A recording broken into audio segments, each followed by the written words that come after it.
Welcome everyone, this is Kerjims channel. Now we are back to our new episodes of 2 semi-round champions and comparison featured by Wild League of Legends versus the Mobile Legend Bane. But before that, please like and subscribe to my channel and don't forget to click the bell icon so you will be notified to our new next episode video. Let's do this!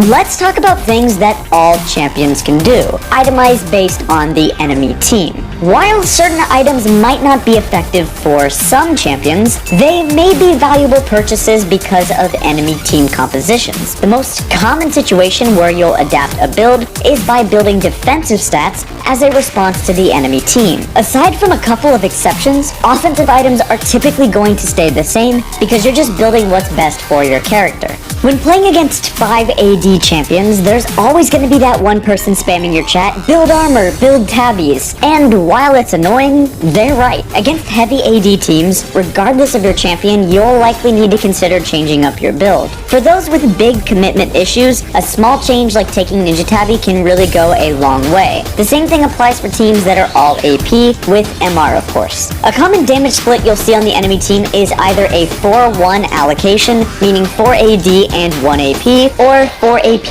and 1 AD. One reason they're common is because of how effective they are. Having 4 champions dealing one source of damage pushes enemies to itemize for it, which allows the outlier to deal more damage. The champions who have the most variance in item builds are actually tanks, so we'll talk about them first. As a tank, your role is significantly based on how effectively you can soak damage. So understanding the following concepts is very crucial if you want to be a good tank player. I think we can all agree on this one thing. No matter what game you play, efficiency is essential to winning. Let's say you're playing Malphite. By champion design alone, you already want to lean towards building armor. What you need to do next is ask yourself something like this. What's the most effective way to play against a team that's 4 AD and 1 AP?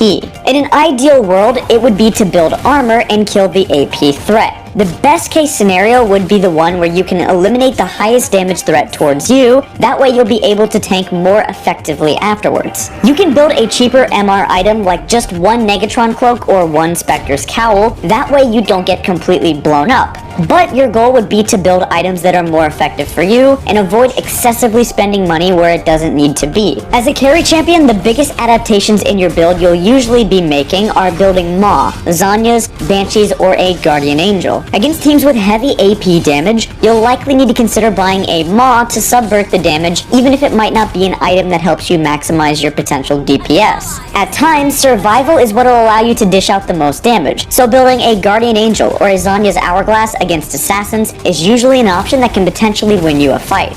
Sometimes it's not that straightforward. The enemy team could have a well spread out mix of damage. They might have 2 or 3 magic damage threats supplemented by 2 or 3 physical damage threats. And in these situations, you need to itemize versus whoever is the greatest threat to you, or instead itemize solely for efficiency on your champ. Tanks will likely need to build more health since it'll help them tank both sources of damage, while carries will either build solely for maximum damage output or itemize against one damage source while focusing down the other in fights. Although it may seem elementary, we need to discuss basic itemization. Anytime you open up a website or watch one of our videos, you'll usually find an item build supplementing a champion. These recommended builds are likely based not only on statistics, but also a champion's playstyle and strengths. For example, a drain tank like Aatrox can make the most use of Death's Dance because all the stats on the item can be effectively used by him, and the passive synergizes with his playstyle.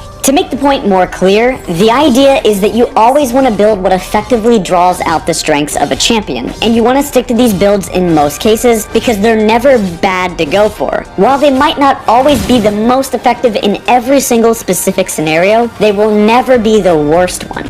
There's still one more thing that we have to talk about. Although this doesn't apply to every champ, some champs like Kai'Sa or Gragas have multiple build paths that are efficient. You'll need to choose a build based on what's most beneficial for your team or what works more effectively versus the enemy team. Against 5 squishy champions, you'll likely be able to itemize for a full AP Gragas build to blow up enemies. When your team already has a bunch of damage, you can instead build tankier and constantly lock down your opponents while soaking up their damage. With Kai'Sa, you can choose AP or AD builds based on your damage splits. If your top, jungle, and mid all locked in AD champions, you can adapt to this and build AP. Another thing to consider is that an AP build will allow you to build Zhonya's, while an AD build will allow you to build Mercskin. If the enemy team has an assassin threat like Zed, you can build AP to counter this, while an AD build would give you more breathing room versus a champion like Malzahar. There are plenty of champions who have alternate build paths, such as Death Dance Katarina, Comet plus Bruiser Kha'Zix, and as the game continues to evolve, it's likely that we'll see more of these arise. Always consider these options during champion select. If you're a number cruncher or an innovative type of player, feel free to try them out and discover them yourself.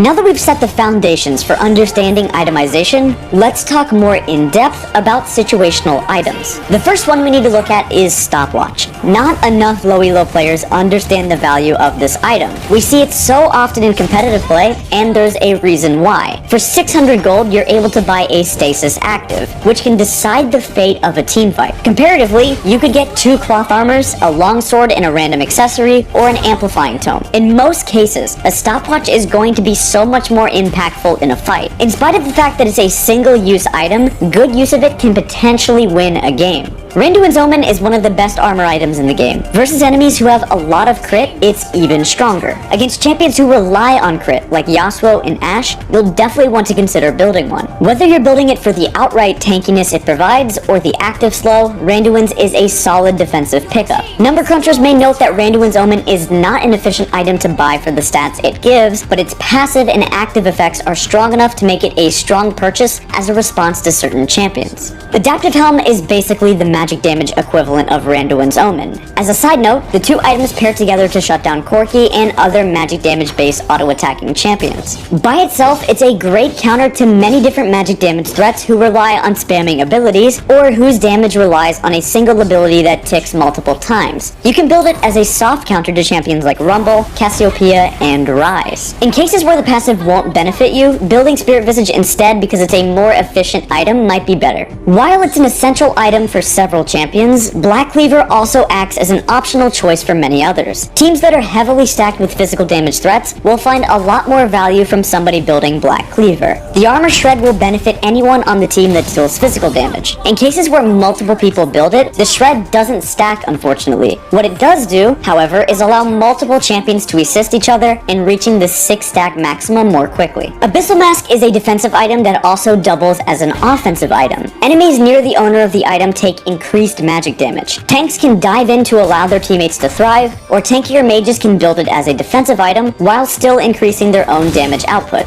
Tanks who also deal magic damage like Amumu, Malphite, or Ornn can build it when they need some extra sustain and damage. AP champions like Cassiopeia or Rise can build it to make themselves more tanky because of their button mashing nature. When there are significant AP threats on the enemy team, Abyssal Mask will allow them to duel them with ease. Banshee's Veil is an item that fills a similar niche to Abyssal Mask. It's a defensive item that also provides ability power and cooldown reduction. Pick up a Banshees when you need to block hard engages or crucial abilities because it can significantly increase your champion's impact. Another decent reason to build it is an AP versus AP matchup, and you need the extra magic resistance. While the passive it provides is a shield, it can be a strong offensive or defensive tool. Enemies in general will have to expend more resources to catch you out, and they'll have a harder time disengaging since they'll have to burn more cooldowns. Imagine a situation when you're playing Kennen and you flank the enemy team that has a Janna. If Janna uses both her W and Q during a fight, Kennen will have a free opportunity to flash in with his ultimate. Even if the Janna then uses her ultimate, the Banshee's Veil will block it and allow him to land a devastating AoE stun.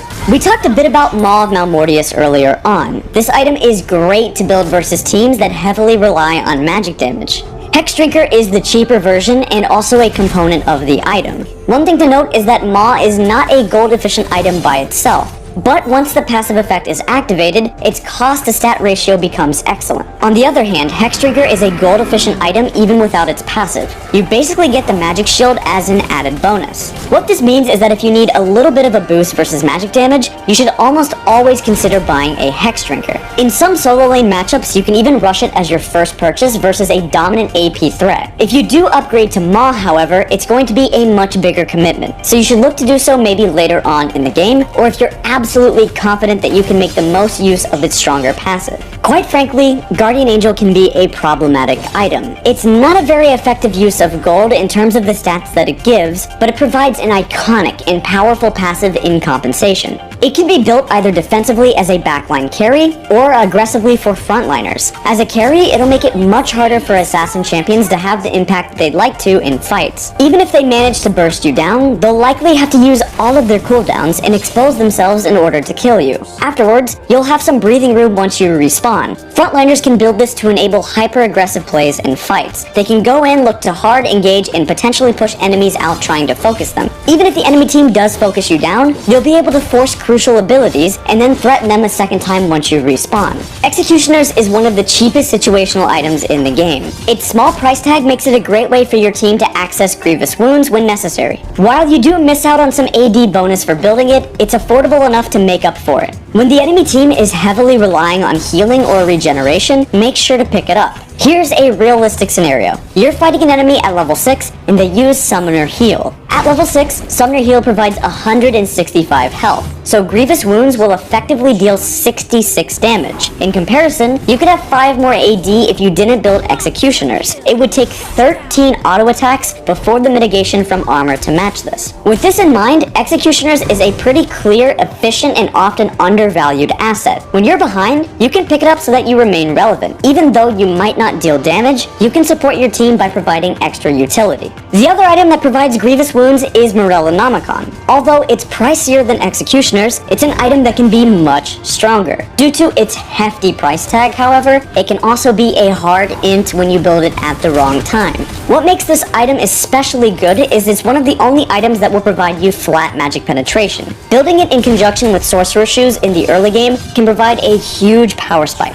You don't even need to finish Morellonomicon if the spell pen is what you're after, as Oblivion Orb is a viable purchase on its own. Morello's is instead a magic damage alternative to Executioners, so make sure you pick it up when you need Grievous Wounds. A pretty straightforward purchase is Quicksilver Sash or Mercurial Scimitar. When the enemy team has crucial lockdown abilities like Malzahar or Varus Ultimate, building the Quicksilver active acts as a hard counter. As one of the strongest actives in the game, it's understandable that the item's stats has below 50% cost to stat ratio. You definitely shouldn't build the item for fun or to troll, but the active is definitely worth the investment when it can quite literally win you the game. Considered a troll item at times, Magi Soul Stealer is an item that mid laners and supports need to consider buying. Especially when ahead, it's actually in your best interest to invest into one. If you're able to reach max stacks, the item is 273% gold efficient and is also 156% gold efficient at 10 stacks once you gain the bonus movement speed. It's definitely a risky buy,